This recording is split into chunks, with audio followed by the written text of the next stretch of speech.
इस वक्त मौजूद हैं हम अलीगढ़ के विधानसभा इजलास।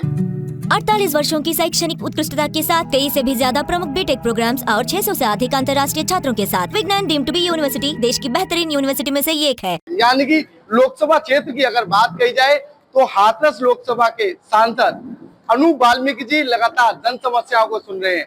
उनके दौरान कितनी जन समस्याएं सुनी गई हैं, उनसे बातचीत करेंगे। साथ ही ये वो तस्वीर है जहां अनूप वाल्मीकि जी के द्वारा लगातार जनता को सुना गया है। साथ ही तमाम जो फरियादी आए हैं उनकी फरियादियों को सुनकर अधिकारियों को तमाम जो निर्देश है वो जारी किए, जिससे आम जनता को जो है न्याय मिल सके।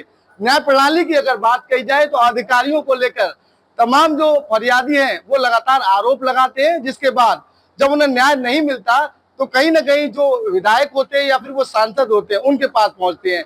आज तमाम जो फरियादी हैं वो अपनी फरियाद लेकर लोकसभा हाथरस के सांसद के पास पहुंचे तो उनके द्वारा बखूबी उनसे बातचीत की और उन्हें न्याय दिलाने का आश्वासन दिया है। बातचीत करेंगे। सांसद जी, आज कितने फरियादी यहाँ आए हैं और क्या कहना चाहेंगे?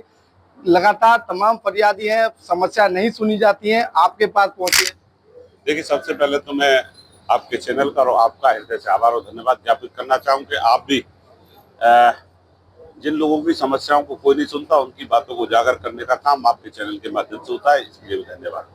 देखिए, मैं समझता हूँ आज 130 लोगों के आसपास, मेरा एग्जैक्ट फिगर है, इतने लोग अपनी समस्या को लेकर के आज यहाँ आए।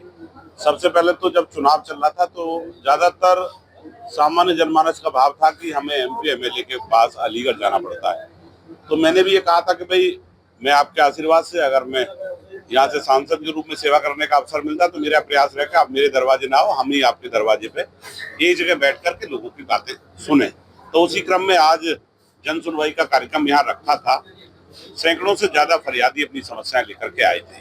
हमारे यहाँ के क्या नाम है, हमारे मंडल के अध्यक्ष, यहाँ के ब्लॉक प्रमुख प्रतिनिधि, हमारे प्रतिनिधि के रूप में चाचा चौधरी नत्थी सिंह जी, सीपी सिंह जी, बहुत सारे कार्यकर्ता यहाँ उपस्थित थे। सभी लोग उपस्थित हुए, फरियादी आए, अन्य अन्य तरह की समस्याएं लोगों ने बताई। हमने यहाँ के उप जिला अधिकारी उनको भी बुलाया, अपने बिजली विभाग के एसडीओ थे वो भी आए, पुलिस विभाग के अधिकारी भी आए। सभी अधिकारी को जिन जिन विभाग की समस्याएं थी, मैं समझता हूँ ज्यादा समस्या राजस्व विभाग की आई, तो इस करके एसडीएम साहब उपस्थित थे, उन्हें 1 to 1 कराने का काम भी किया कि भाई जनता की समस्या, माननीय मुख्यमंत्री जी जो उपेक्षा और आशा रख रहे हैं, शासन जो मंशा रख रहा है, आपको शासन की मंशा के अनुरूप काम करना चाहिए। और मैं समझता हूँ काफी कामों में आदरणीय योगी आदित्यनाथ जी की सरकार में सुधार भी हुआ है। जैसे धारा 24 की बात करूं, क्योंकि मुझे पूर्व राजस्व राज्य मंत्री के रूप में भी इस प्रदेश में सेवा करने का अवसर मिला, तो पहले अगर मेड़बंदी करानी हो 2017 से पूर्व जाए तो सालों साल किसान भटकते थे।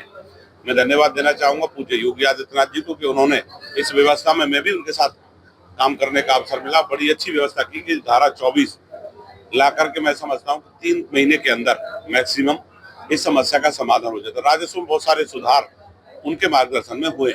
तो उसी क्रम में एसडीएम साहब को हमने कहा है, सख्ती से निर्देश दिए कि जो हमारे किसानों की समस्या है, एक समस्या आई थी कि जो डीएपी है, वो डीएपी किसानों को, जैसे मान लो किसी के पास 20 बीघे जमीन है, उसको भी दो ही बोरी मिल रही है, और जिसके पास 2 बीघे जमीन है उसको भी मिल रही है। तो अभी हमने कोऑपरेटिव एआर, हमारी माननीय अध्यक्ष जी भी हैं, उनसे भी मैं भी वार्ता करूंगा कि जिसके पास जिस अनुपात में खेती है उस अनुपात में उसको खाद मिलना चाहिए, खतौनी के आधार पर, जितना खतौनी में उसका अंश के आधार पर उसको खाद। विपक्ष आरोप लगा रहा है, लगातार तमाम नेताओं के बयान आ रहे हैं। विपक्ष का कहना है किसानों की बात किया करते थे, आय दुगनी की बात किया करते थे, लेकिन किसानों को खाद मुहैया नहीं करा पा रहे हैं। विपक्ष लगातार प्रदर्शन कर रहा है। कृषि अधिकारी का कहना है भारी मात्रा में जो किसानों के तमाम जो जरूरती चीजें हैं वो मौजूद हैं। तो क्या लग रहा है? देखिए, 2017 से पूर्व की बात करूं, मैं भी किसान तो नहीं लेकिन मजदूर के रूप में मैं भी आ रहा हूं, मैं साधारण से परिवार से आता हूं। जिस तरह 2017 से पूर्व उत्तर प्रदेश की बात करूं तो हमारी जो सोसाइटी है उन पर इतनी लंबी लाइनें, और लाइन छोड़िए, हमारे सम्मानित किसान पे लाठी बरसाने का काम भी 2017 से पूर्व हुआ है। लेकिन 2017 में जैसे ही इनकी एक वोट से सरकार आई, आज वो परिवर्तन हुआ है कि खाद की किल्लत को बहुत बड़े हद तक कम करने का काम पूज्य योगी आदित्यनाथ जी की सरकार में हुआ है, और निरंतर मैं समझता हूँ इसमें सुधार भी हो रहा है। क्योंकि मैं भी जनप्रतिनिधि होने के नाते सभी जगह जाना आना होता है, मुख्यतः समस्या आती है। आज कहीं भी मैं समझता हूँ धान की रोपाई में, पूर्ववर्ती सरकारों में तो समय में धान की रोपाई भी नहीं होती थी, चाहे आलू की मतलब जो पैदावार का विषय है वो भी समय पर नहीं रोपाई कर पाते थे किसान। लेकिन आज किसान को मैं समझता हूँ उस समस्या को धीरे धीरे बहुत निवारण करने का काम योगी आदित्यनाथ जी की सरकार में हुआ है, और धीरे धीरे आने वाले समय में जो शेष कोई परेशानी रह गई तो उसे भी निस्तारण करने का काम। अभी कुछ गांव के जो ग्रामीण हैं वो आपसे मिलने आए थे, बता रहे थे बिजली की समस्या है, बिजली कम मिल पा रही है। आपने किसी अधिकारी से भी बातचीत की और उन्हें बताया कि अब बिजली गांव में ज्यादा आएगी, वो मामला क्या था? देखिए, एक हमारे सम्मानित जन बिजली की बात को लेकर के आए थे। मैं बिजली के लिए भी बताना चाहूंगा कि वर्ष 2017 से पूर्व उत्तर प्रदेश में 12 से 17 के कार्यकाल में अखिलेश यादव जी की सरकार थी। बिजली के लिए मैं समझता हूँ 5 जनपद छोड़ दें, एटा, इटावा, मैनपुरी, एक हमारा रामपुर, ठीक है, और कन्नौज, 5 जनपदों को छोड़ते तो शेष जनपद उत्तर प्रदेश के अंधकार में डूबे रहते थे। मैं धन्यवाद देना चाहूंगा पूज्य योगी आदित्यनाथ जी को, हमारे बिजली विभाग के मंत्री जी को, कि उन्होंने कोई भी वीआईपी जनपद नहीं, हमारे लिए उतना ही महत्वपूर्ण गोरखपुर है तो उतना ही महत्वपूर्ण अलीगढ़ भी है। अगर अलीगढ़ महत्वपूर्ण है तो रामपुर भी उतना ही महत्वपूर्ण है, बिना किसी भेदभाव के। ये नहीं कि किसी जाति, धर्म, मजहब, हमारा मतदाता कौन है उस आधार पर उत्तर प्रदेश में बिजली देने का काम नहीं किया। आज हमारी सरकार जो हमारे जिला मुख्यालय उन पे 24 घंटे बिजली, 23 से 24 घंटे बिजली देने का काम कर रहे हैं। जो हमारे तहसील मुख्यालय उन पे भी हम क्या नाम है 20 से 22 घंटे बिजली देने का काम कर रहे हैं, और जो हमारे ग्रामीण क्षेत्र हैं उनमें भी 16 से 18 घंटे बिजली देने का काम हमारी सरकार कर रही है। मैं कह रहा हूँ बिजली में जितना अमूलचूल परिवर्तन, खुद जनता कहती है कि इतना बड़ा परिवर्तन आज किसान बड़ी आजादी से, ईमानदारी से, और देखिए हमारी सरकार ने बहुत ही अभूतपूर्व काम किया। मैं भी एक छोटा सा किसान का बच्चा हूँ। हमें 5 बीघे जमीन हमारे दादाजी को आवंटन में मिली। मैं पूरी ईमानदारी से कह रहा हूँ उस खेत को भरने के लिए, क्योंकि दिन में तो किसान जो भी छोटी मोटी जिनकी ट्यूबवेल है वो भरते थे, लेकिन उस खेत को 5 बीघे खेत को भरने के लिए मुझे 4 दिन लगते थे। मैं ईमानदारी कह रहा हूँ। ट्यूबवेल पे गए, जितने पहुंचे बटन दबा उसका, इतनी बिजली चली गई। फिर अपने घर पहुंचे 2 किलोमीटर लौट के। आज वो परिवर्तन पूज्य योगी आदित्यनाथ जी की सरकार में हुआ है। आज किसान आराम से अपने परिवार के साथ, ठीक है, चारा भी काटता है, खेती में काम भी करते हैं, और उसके साथ साथ उनकी फसल की सिंचाई भी होती है। कोई रात में किसान को नहीं, हर फीड उसके कृषि के फीडर अलग किए और ग्रामीण बिजली का फीडर अलग किया। आज उसी का परिवर्तन कि किसान को रात में सिंचाई के लिए जाना ही नहीं पड़ रहा, और ट्रांसफार्मर चेंज कराना हो, मैं कह रहा हूँ चंदा तक हमारे सम्मानित किसान हो, मजदूर हो, इकट्ठा करने का काम करते थे। आज 1912 पर टेलीफोन करते हैं। मैं कह रहा हूँ हमारे पास समस्या नहीं, आज एक भी समस्या मैं समझता हूँ शायद एक आई थी, वो मैंने बोली है, बाकी कोई भी परेशानी ट्रांसफार्मर की नहीं आई। नहीं, पहले नेता 90% ट्रांसफार्मर बदलवाने में ही लगे रहते थे। ये परिवर्तन हुआ है हमारी सरकार। मेरा आखिरी सवाल ये है, देश के सर्वोच्च नेता यानी कि देश के प्रधानमंत्री नरेंद्र मोदी के परिवार को लेकर टिप्पणी की है। लगातार अलग अलग सदन के जो सम्मानित सदस्य हैं, जो सांसद है, वो लगातार इसका विरोध कर रहे हैं।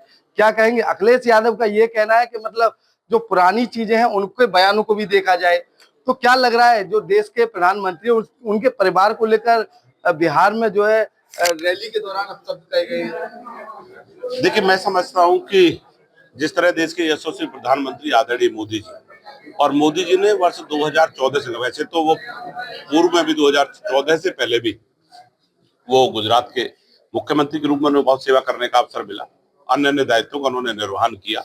लेकिन जिस तरह से आदरणीय हमारे प्रधानमंत्री जी ने इस देश की सेवा की है, ठीक है, बिना किसी भेदभाव के, सबको समानता।